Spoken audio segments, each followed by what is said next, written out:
Buenos días. Vamos a comenzar la clase con el caso de algunas ecuaciones diferenciales de primer orden, ¿ya? Que corresponden a lo que se llama ecuación diferencial de variables separables.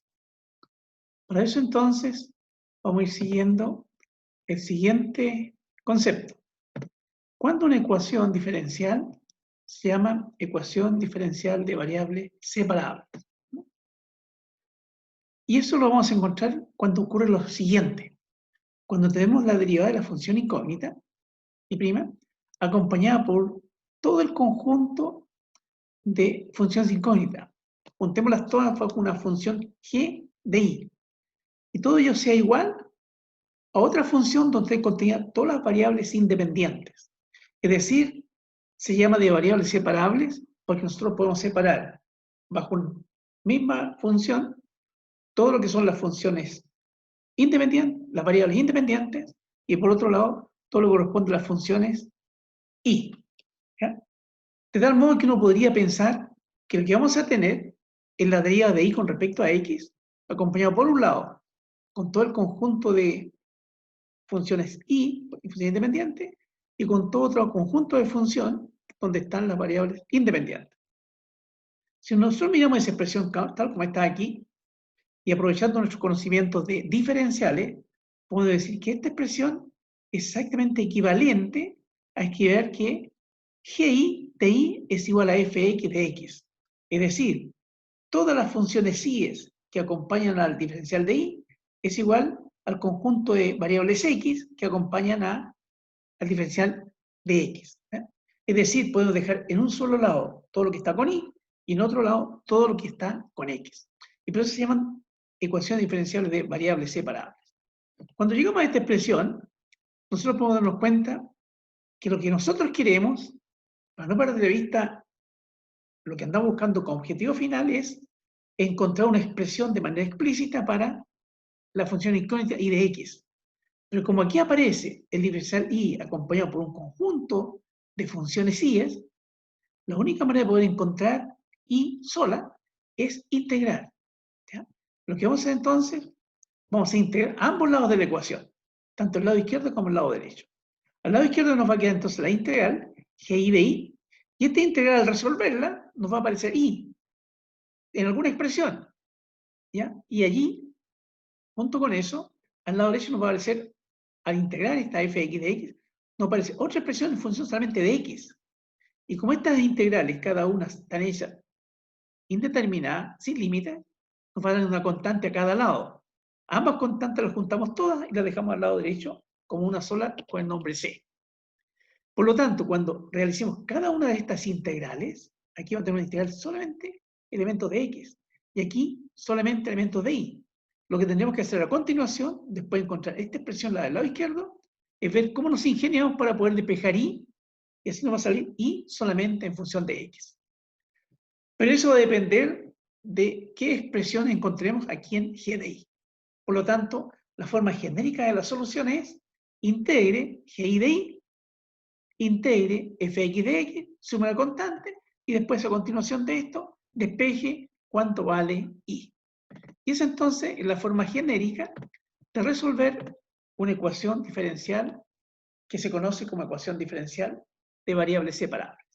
Veamos un ejemplo. Si yo tengo esta expresión, i' es igual a menos 4i dividido por 9, perdón, menos 4x dividido por 9i, con signo menos, yo si miro esta expresión, veo que yo todas las i's, por lo que acompaña a las i's, podría pasarlo al lado izquierdo. Y aquí como tengo de i a de x, podría pensar que este de x también lo puedo llevar al lado derecho. Y así dejar todo lo que tiene i y de i junto, y al lado derecho todo lo que tiene x, incluye esta constante. ¿Ya? De esa manera entonces, se fijan, se está cumpliendo que lo que tiene i de i a la izquierda y tiene x de x a la derecha. Y ahora lo que nos queda es integrar para poder arrancarnos de este de i, de este diferencial. Porque al integrar, ¿qué obtenemos? A la izquierda nos sale i cuadrado medios, y a la derecha, menos 4 novenos, x cuadrado medios más la constante c. De esa manera, entonces, fijan, tenemos nuestra y es solamente al lado izquierdo. Y ahora uno podría tratar de despejar y, o también tratar de ver qué expresión es lo que está mostrando este resultado. Por lo tanto, para eso, aprovechando nuestros conocimientos previos de todo lo que son las funciones y también las curvas en el espacio, si multiplicamos todo esto por un cuarto, ¿qué obtenemos? Y cuadrado cuarto es igual a menos x cuadrado noveno más c. ¿Ya? Y como dividimos por 4, entonces una constante nueva, c sub 1. Pero si uno pasa todos estos términos, ahora al lado izquierdo nos queda x cuadrado partido por 3 al cuadrado es igual a y cuadrado más 2 al cuadrado es igual a c1, a la constante. Y ahí encontramos una expresión gráfica para estas soluciones de la ecuación diferencial. ¿Y qué forma tienen? Forma de elipses. ¿Se fijan? Aquí está. Esto corresponde a x cuadrado partido por 3 al cuadrado más y cuadrado partido por 2 al cuadrado. ¿Ya? Es 3 porque elegí x lo corta en 3 y elegí lo corta en 2. Eso entonces es cuando esta constante C1 vale 1. Pero si la constante C1 fuera mayor que 1, son simplemente elipses más grandes. O si la constante C1 es menor que 1, son elipses más pequeñas. Así que la familia de soluciones son elipses. ¿Ya? Y eso se obtiene por la forma con que encontramos finalmente esta expresión. Independiente que queramos despejar de manera explícita y como función de x, que también lo podríamos hacer. Y así entonces nos encontramos con nuestro nuevo concepto de ecuación diferencial de variables separadas. Ahora, hay también otra forma muy parecida a la ecuación diferencial lineal de orden 1, la que vimos en las clases anteriores. Si ustedes fijan, tenemos esta expresión diferencial, esta ecuación diferencial, y prima de x más p x de x igual a q de x. Hasta allí es una ecuación diferencial lineal de orden 1. Pero si le agregamos, multiplico por y elevado a n de x, elevado no derivada, ya no es ecuación diferencial lineal de orden 1. Y esta expresión nueva se conoce como una ecuación diferencial de Bernoulli. ¿Ya? Y para eso lo único que se requiere es que ese n que está ahí sea distinto de 1. Porque si fuese 1, estaríamos en los casos anteriores. Ahora, ¿cómo se resuelve esta ecuación diferencial de Bernoulli? Bueno, aquí lo que uno trata de hacer cuando tiene ecuaciones diferenciales es siempre llevarlas a aquellas ecuaciones diferenciales que uno conoce. Porque esas ya sabemos cómo se resuelven. Y nosotros solamente conocemos dos. La ecuación diferencial lineal de primer orden, que tenemos la fórmula para encontrar la solución, y recientemente la ecuación diferencial de variables separables. Por lo tanto, como esta se parece mucho a una ecuación diferencial lineal de primer orden, vamos a tratar de ir transformándola para llevarla a esa forma. Y cuando estemos en esa forma, vamos a poder seguramente encontrar la solución. Así que, por lo tanto, lo primero que vamos a hacer, vamos a multiplicar todo por i a la menos n, para que este q quede solo. Al multiplicar por i a la menos n tenemos i a la menos n por i', más p de x por i a la 1 menos n, es igual a q de x. Si ustedes se fijan, aquí el lado derecho quedó tal como se requiere para la ecuación diferencial lineal de primer orden. Pero se nos echó a perder el lado izquierdo. ¿Pero qué nos acordamos del lado izquierdo? Que p de x acompañaba a la función incógnita. Por lo tanto, esta debería ser nuestra nueva función incógnita. Pero bien, si a esta le llamamos la nueva función incógnita, ya que está acompañada por p de x, y le llamamos u de x, va a ser entonces igual a i elevado a 1 menos n. Y fíjense lo que ocurre si yo tomo esta expresión y la derivo a ambos lados. Al derivar a ambos lados, al lado izquierdo voy a tener u', y al lado derecho voy a tener 1 menos n por i a la menos n por i'. ¿Ya? Y fíjense con qué me encuentro. Que cuando yo multipliqué por menos n, aquí me quedó i a la menos n por i'. Y aquí también aparece i a la menos n por i'. Es este el término que está ahí en el inicio de la ecuación diferencial. Así que yo podría despejarlo. Por lo tanto, me queda i a la menos n por i' es igual a, paso este 1 menos n dividiendo, 1 partido por n por u'. Es decir, este término que está aquí, yo debería reemplazarlo por ese término que está ahí. Por lo tanto, si yo reemplazo, ¿qué obtengo? Obtengo entonces que me va a quedar 1 partido por 1 menos n por u' más p de x por la nueva función incógnita que se llama u ahora, y eso es igual a q de x. Si ustedes se fijan, quedó bien el lado derecho, quedó bien parte del lado izquierdo, y aquí tenemos casi bien, salvo que aquí hay un 1 partido por 1 menos n, y nosotros queremos que aquí haya un 1. Recuerden que n es distinto de 1, así que aquí no hay división por 0. Por lo tanto, lo que vamos a hacer entonces para que tenga la forma canónica, vamos a multiplicar todo por 1 menos n. Y eso hacemos, multiplicamos todo por 1 menos n. ¿Qué nos queda?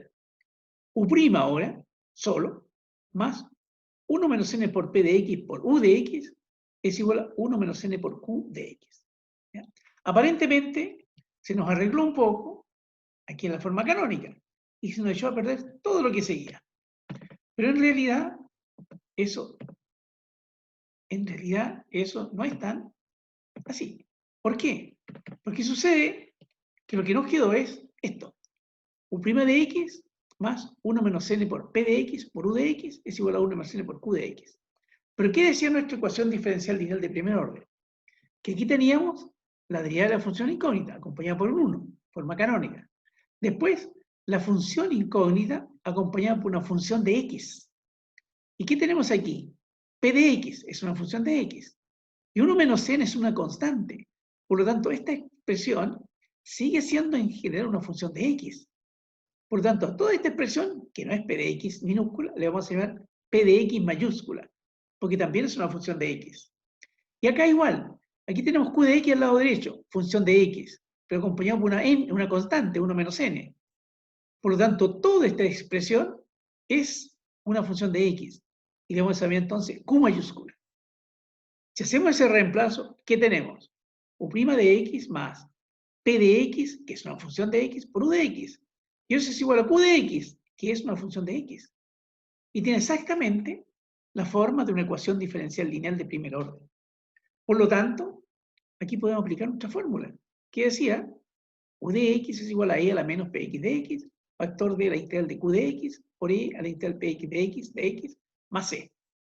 Y ahora hay que reemplazar si queremos obtener el resultado.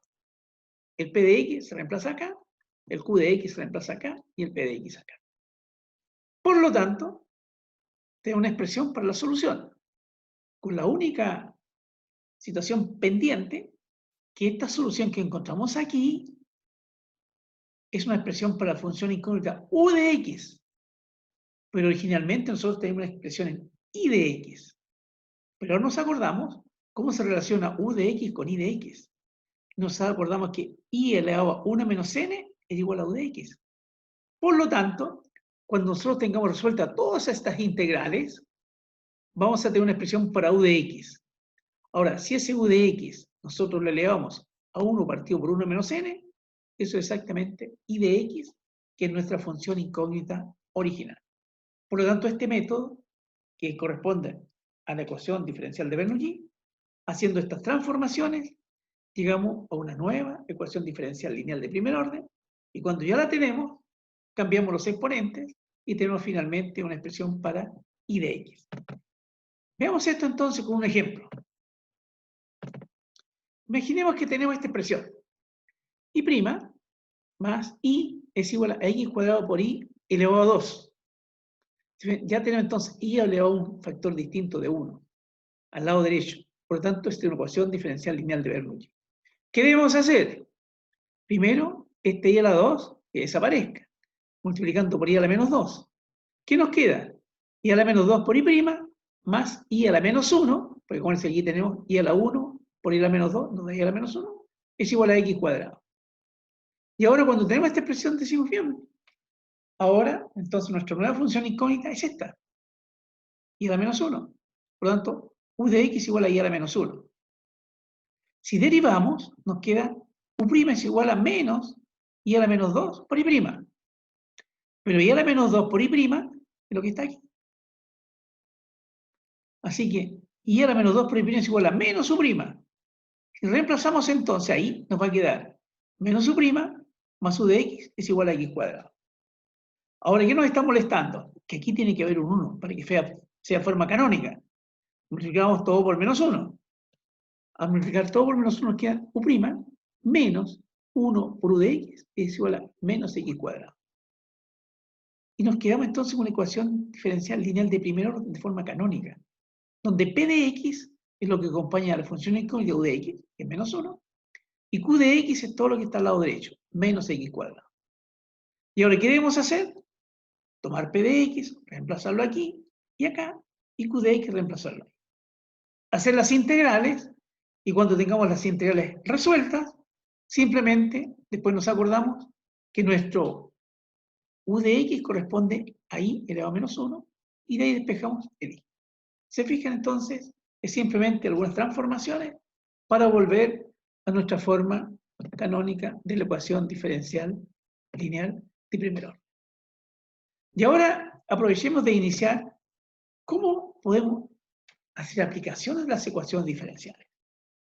Y eso es bien importante porque el estudio de la ecuación diferencial es para poder aplicarlas a la vida real, a problemas que nos están permanentemente acercándosenos y queremos nosotros expresarlo a través de un modelo matemático que nos permita vislumbrar lo que está ocurriendo hoy día, lo que va a ocurrir después e incluso lo que ha ocurrido antes. Por ejemplo, pensemos el siguiente caso. Cuando se evapora el agua, ¿ya? Y supongamos que tenemos una piscina de 5 metros de ancho por 20 metros de largo y donde los primeros 10 metros hay una cierta profundidad de 1 metro. Pero a partir del metro número 10, la profundidad empieza a bajar hasta llegar al metro 20 con una profundidad de 3 metros. Y pensemos lo siguiente, que la piscina inicialmente está llena de agua, ¿ya? Y nosotros observamos qué fenómeno ocurre con esta piscina, que partió llena de agua completa, pero a medida que transcurren los días, se empieza a evaporar el agua. Y encontramos nosotros que se cumple el siguiente principio, que cada 10 días el agua que había en la piscina disminuye a la mitad. Es decir, nos va a quedar la mitad del agua que había. Y si después pasan 10 días más, vuelve a disminuir la mitad, y 10 días más vuelve a disminuir la mitad. Pero nos damos cuenta que la primera vez, por ejemplo, si la piscina hubiese tenido, por decir un número, 400 metros cúbicos, sucede que después de 10 días quedan 10, perdón, quedan 200. Y después de 10 días, queda la mitad otra vez, quedan 100. Y después de 10 días, quedan 50. Y después de 10 días, quedan 25. Y después de 10 días, y así la mitad, la mitad, la mitad. Pero ¿qué descubrimos en este fenómeno? Que empieza a variar el volumen. Pero sucede que cuando hay bastante agua, cuando habían 400 litros, 400 metros cúbicos, en 10 días disminuyó 200 metros cúbicos. Y a medida que fue pasando el tiempo, cuando nos quedaban 25 litros, en 10 días bajó 12,5 metros cúbicos. Es decir, al principio cuando había mucha agua, en los 10 días disminuía mucho. Y ahora cuando está quedando menos agua, en los 10 días disminuye también, pero bastante menos. Entonces nosotros podemos escribir cómo se asocia este fenómeno con lo que está ocurriendo, con la variación del agua. Entonces uno podría decir que la variación de la cantidad de líquido que hay en la piscina es proporcional a la cantidad de líquido que hay. Es decir, cuando hay harta cantidad de agua, varía harto, cuando hay poca agua, varía poco. ¿Ya? Y eso entonces nos lleva a pensar cómo escribir una ecuación diferencial que modele esta situación. ¿Ya? Y esa es la gran tarea nuestra ahora. Cómo los fenómenos que ocurren, poder escribirlo de una manera más cercana a lo que hemos aprendido hasta aquí. No solamente entenderlo desde el punto de vista conceptual, sino hay que llevarlo a la simbología matemática. Para eso entonces, de acuerdo a lo que hemos observado de la experiencia que tenemos, podemos decir hasta aquí que la variación del volumen es proporcional al volumen que existe. Es decir, si hay mucho volumen, varía mucho, si hay poco volumen, varía poco. Y eso que está escrito de manera literal, de manera de texto, como el primer acercamiento, nosotros hemos aprendido que cuando hablamos de proporción se escribe así. La variación es la derivada del volumen. Es proporcional ese símbolo, esa alfa, estirada, al volumen. Y cuando lo leemos nosotros, esto quiere decir que la variación del volumen es proporcional al volumen.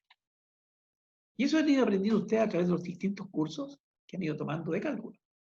Pero ahora, cuando nosotros nos acordamos que si hay una función incógnita es el volumen, y hay derivadas del volumen, estamos hablando de ecuaciones diferenciales. Por lo tanto, aquí debemos llevarlo esto a una ecuación diferencial.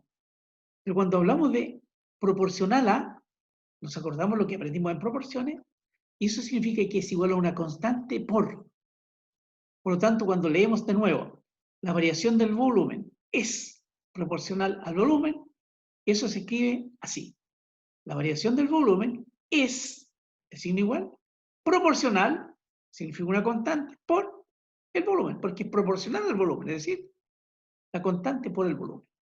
Y aquí si lo leemos de nuevo, ¿qué dice?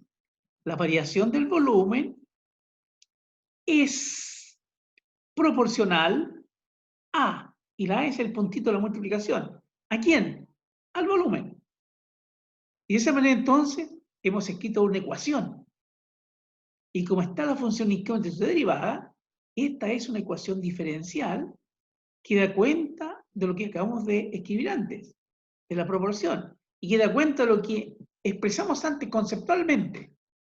Y ese es el gran paso que hemos ido aprendiendo y que debemos ir aplicando y aprendiendo cada vez más. Cómo lo que está ocurriendo en los fenómenos de la vida real los podemos expresar a través de una simbología matemática y ojalá a través de ecuaciones de igualdades en que podemos despejar las funciones incógnitas. Por lo tanto, nos encontramos aquí frente a una ecuación diferencial. Si usted la mira, y si uno quisiera resolver la ecuación diferencial, si uno toma este K y lo pasa al lado izquierdo con el B, estaría frente a una ecuación diferencial lineal de primer orden. O también uno si mira, este B puede pasar abajo dividiendo y este T multiplicando, es decir, separar los B y los T. Es decir, también se comporta como una ecuación diferencial de variables separables, es decir, dB sobre B es igual a K por dt. Y si quisiésemos encontrar una expresión explícita para B, tenemos que integrar ambos lados, porque ese fue el método para resolver ecuaciones diferenciales de variables separables. Si integramos ambos lados, nos queda entonces el logaritmo de B es igual a kt más una constante c. Pero nuestra función incógnita está ahí dentro del logaritmo. ¿Y cómo lo sacamos del logaritmo? Nosotros aprendimos en álgebra, hace un tiempo atrás, que para despejar B lo que hay que hacer es exponenciar a ambos lados, es decir, E elevado a todo lo que está al lado izquierdo es igual a E elevado a todo lo que está al lado derecho. Y así nos queda entonces E elevado al logaritmo de B es igual a E elevado a kt más a la constante c. ¿Y con qué nos encontramos acá ahora entonces? Que E elevado al logaritmo se compensa y nos queda solamente B, la función izquierda, B de t. Y aquí ¿qué tenemos? E elevado a kt más E elevado a c. Por lo tanto, ¿qué significa esto? Esto es E elevado a c por E elevado a kt. Pero E elevado a c es una constante. Así que eso le ponemos el nombre, la constante c sub 1, por E elevado a kt. Así que esto que hay aquí, este B de t, es una expresión que nos dice cuál es la solución genérica para nuestra ecuación diferencial que tenemos aquí. Y así se fijan, vamos acercándonos a aprender a usar nuestras ecuaciones diferenciales. Evidentemente falta aquí saber quién es K y quién es C. Pero eso lo vamos a aprender en los pasos siguientes en las clases venideras. Quedamos hasta aquí por hoy. Muchas gracias, que estén muy bien. Nos vemos en la próxima clase.